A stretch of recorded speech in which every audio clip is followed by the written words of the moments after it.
Vindo de uma série de filmes bem-sucedidos como High School Musical, Twitch das Bruxinhas Gêmeas, Camp Rock e outros, o Disney Channel estava prestes a embarcar no seu mais novo filme, Descendentes. Anunciando ele em dezembro de 2013, o canal logo contratou Kenny Ortega, responsável pelo maior sucesso da Disney Channel, a trilogia High School Musical, para comandar esse ambicioso projeto de contos de fadas. E com ele veio também a ideia do filme ser um musical, já que originalmente Descendentes não seria musical, além daquele ditado, a grama do vizinho é sempre mais verde. E podemos dizer que a Disney queria a grama da Mattel com Ever After High, e assim surgiu Descendentes. Mas aí são só teorias. Hora para a criação de Descendentes, que inicialmente não se deve ao Kenny Ortega como todo mundo pensa. Ele só foi entrar muito tempo depois nesse barco, mas sim as roteiristas da trilogia Sarah Perriott e Josanne McGibbon. As duas já trabalhavam como uma dupla de roteiristas no filme Noiva em Fuga, até que o Corey Marsh, um executivo de desenvolvimento do Disney Channel, que tinha sido assistente das duas no passado, abordou elas sobre a criação do mais novo filme do Disney Channel. A ideia era contar a história dos filhos e filhas adolescentes dos infames vilões da Disney, que são enviados para a escola com os filhos dos heróis da Disney. De acordo com as duas, em uma entrevista ao The Wrap, abre aspas, ele nos ligou e disse, eles estão pensando em fazer um projeto com os personagens tradicionais dos filmes clássicos pela primeira vez, e vocês seriam perfeitas. Fecha aspas. Suspeito? Calma aí. Na mesma entrevista, elas revelam que a ideia original da Disney para Descendentes, na verdade, era uma escola só de vilões. Abre aspas. Eles simplesmente nos procuraram com a ideia de que todos os filhos dos vilões ficariam juntos em um internato. Então eles estavam pensando mais em uma escola para vilões. Mas respondemos dizendo que achamos que seria mais interessante se os filhos de 4 vilões fossem para uma escola em um Auradon ideal, um mundo de fadas, e eles gostaram muito da ideia, então seguimos em frente, fecha aspas. E só depois do roteiro estar pronto, o Kenny Ortega, responsável pelo maior sucesso do canal High School Musical, foi convidado para dirigir um novo filme, o que ele aceitou quando leu o roteiro, mas com uma grande mudança. O filme deveria ser um musical. A Disney obviamente aceitou e assim Descendentes começou a ser produzido, com seu lançamento ocorrendo em 31 de julho de 2015. Você não achou que esse era o fim da história? Achou?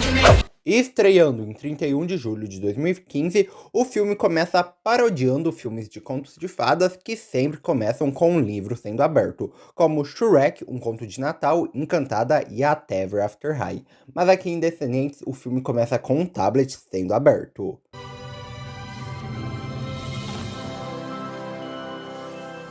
Além disso, a própria Disney, principalmente na Era de Ouro e na Era de Prata, usava sempre livros sendo abertos para começar seus filmes. Branca de Neve, Pinóquio, Cinderela, Bela Adormecida, entre outros, usam disso, e Descendentes, por mais que é do Disney Channel, vem fazendo essa referência à Disney Animation. Era uma vez em um reino muito distante. Com o tablet aberto, a Mal explica a história de Auradon e da Ilha dos Perdidos e como a fera se casou com a Bela, reunindo todos os reinos e isolando os vilões. Mas a verdade chocante que o filme não revela é que isso não foi um simples isolamento, já que no livro A Ilha dos Perdidos, também de 2015, que é um prequel do filme, ele revela que quando o Auradon se formou, todos os heróis se reuniram e decidiram basicamente que a morte não era punição suficiente, já que, lembrando, todas as histórias clássicas da Disney são canônicas em Descendentes, incluindo a morte dos vilões, e para reverter isso, a Fada Madrinha usou sua magia para reviver vilões, como a Úrsula, Rainha Má, Cruella, Malévola e outros, para ficarem presos na ilha e pagarem pelos seus crimes. Eles levaram bem a sério a frase, o que se faz na Terra, se paga na Terra também. Ela começou a zoar e disse que não ia pagar. Aí eu vim aqui, aí eu fazia assim, ó. Você vai pagar, desgraça.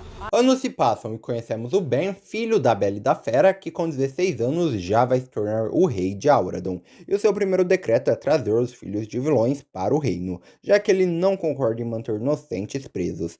Também vemos que a ilha não tinha televisão e os vilões fizeram filhos aos montes um com outros. E assim, ao som de uma das melhores músicas da franquia, somos apresentados a Mal, Eve, Jay e Carlos.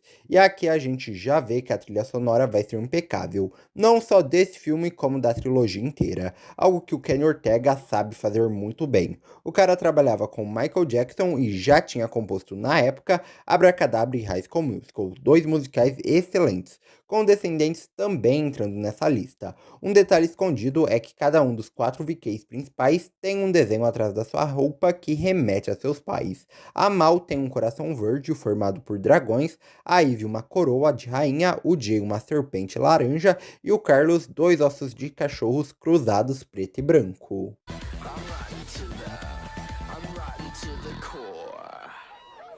Logo em seguida, conhecemos os pais, e discretamente o filme mostra como a Malévola e a Mal são poderosas, já que magia na Ilha dos Perdidos não deveria funcionar devido à barreira, mas elas duas, por mais que pouco, conseguem alterar a cor de seus olhos, o que teoricamente deveria ser impossível. A Mal no filme acaba usando uma peruca roxa, mas isso não foi por falta da Dove Cameron querer pintar o cabelo, mas sim porque Descendentes foi filmado simultaneamente com a segunda temporada de Live Mad, e a Dove não podia deixar de ser loira. Os pais informam aos filhos que eles foram os escolhidos para irem para Auradon. A Malévola, que não é boba nem nada, já manda a Mal passar a mão na varinha da fada madrinha, assim podendo derrubar a barreira e eles serem libertados. Os 4 vão mesmo achando que vão morrer no caminho, e o engraçado é que a barreira criada pela poderosa fada madrinha funciona igual um portão eletrônico. O carinha do carro aperta o botão e ele abre. A gente vai viver! A gente vai morrer! Chegando na Auradon Prep, você pode pensar que já viu esse castelo em algum lugar. E se você já assistiu X-Men 2, Smallville e Arrow, a resposta é sim, já que o exterior dele foi usado como Instituto Xavier em X-Men 2, a Mansão Queen em Arrow e na Mansão Luthor em Smallville. As cores da escola também são amarelo e azul, em referência à roupa da Fera em A Bela e a Fera. Com os VKs descendo, fica um climão, porque tirando bem, ninguém cria muito eles, nem a fada madrinha que fica dando lição de moral a essas horas. E desde aqui, com o passar do filme, já fica claro qual lado que a gente vai escolher, e é a da Mal, Eve, Jay e Carlos, os considerados vilões, já que a galera de Auradon sempre trata eles mal, a Audrey principalmente, mas ela até dá para relevar porque a coitada vai ser corna na frente de todo mundo. Esperava a declaração de amor, recebeu chifre. Ela é escrota, ela é, mas ela tem seus motivos. Tá rindo porque ela é corna? Ok, tudo bem. Diferente do Chad, que é um escroto o tempo inteiro sem motivo nenhum. E esse cara é o meu maior ranço da franquia em geral. Ele simplesmente usa a Eve, descarta ela e depois quer se fazer de inocente. O cara é um lixo ambulante. Ceboso.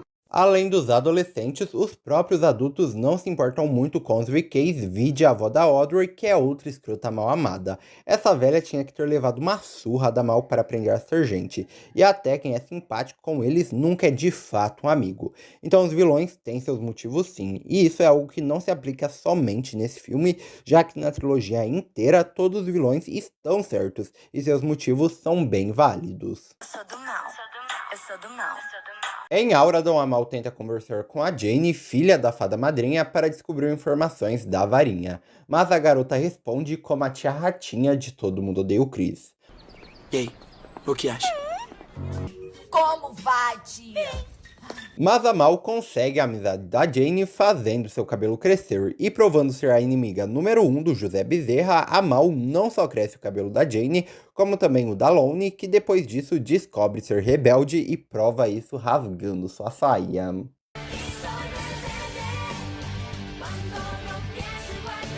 A Mal então tem o plano de se tornar a nova namorada do Ben, enfeitiçando ele para, na coroação, ela conseguir a varinha. Assim, fazendo uma poção do amor. E se em outro momento a Lone está toda rebelde, aquela já está chorando pelos VKs. A Mal enfeitiça o Ben, e com isso a Audrey é corna. E até falando desse jogo, o Carlos joga com o número 101 em referência a 101 Dálmatas. Porém, esse é o feitiço mais curto da história, não tendo durado nem um dia completo, já que depois disso os dois vão para o lago e no final do filme, plot twist, a água mágica do lago remove o feitiço do Ben, que, provando ser o último romântico do mundo, vai fingir que está enfeitiçado pela Mal de 4 por ela até o final do filme. Quem não sente o amor, nada é melhor que sentir o amor. Vemos uma reunião com os pais, e ela deveria ser bem maior do que mostrada no filme, com os próprios vilões tendo mais cenas nele, mas a maioria acabou sendo deletada para o filme não ficar muito longo. Também, já caidinha pelo Ben, a Mal faz um contrafeitiço para quando os vilões invadirem Auradon, ele não continuar enfeitiçado por ela. Quem não sente o amor, nada é melhor que sentir o amor. Na coroação, a Mal descobre que o Ben nunca esteve enfeitiçado por ela e estava com ela porque ele queria. E aqui, apesar de tudo que ela passou em Auradon, a gente já vê no rosto dela que ela genuinamente está feliz que o Ben está com ela por vontade própria e não por um feitiço. Quem não sente o amor, nada é melhor que sentir o amor. Clima tenso entre os VKs, a coroação chegou, e com isso o plano deles de libertar os vilões está prestes a entrar em ação. Até que vemos uma mão, a varinha e a queda da barreira. O filme nos faz pensar que a Mal traiu o Ben, mas não. Quem pegou a varinha foi a Jane. Sim, a garota que não conseguia nem fazer o seu cabelo crescer, mas foi só ela relar na varinha que a barreira já caiu.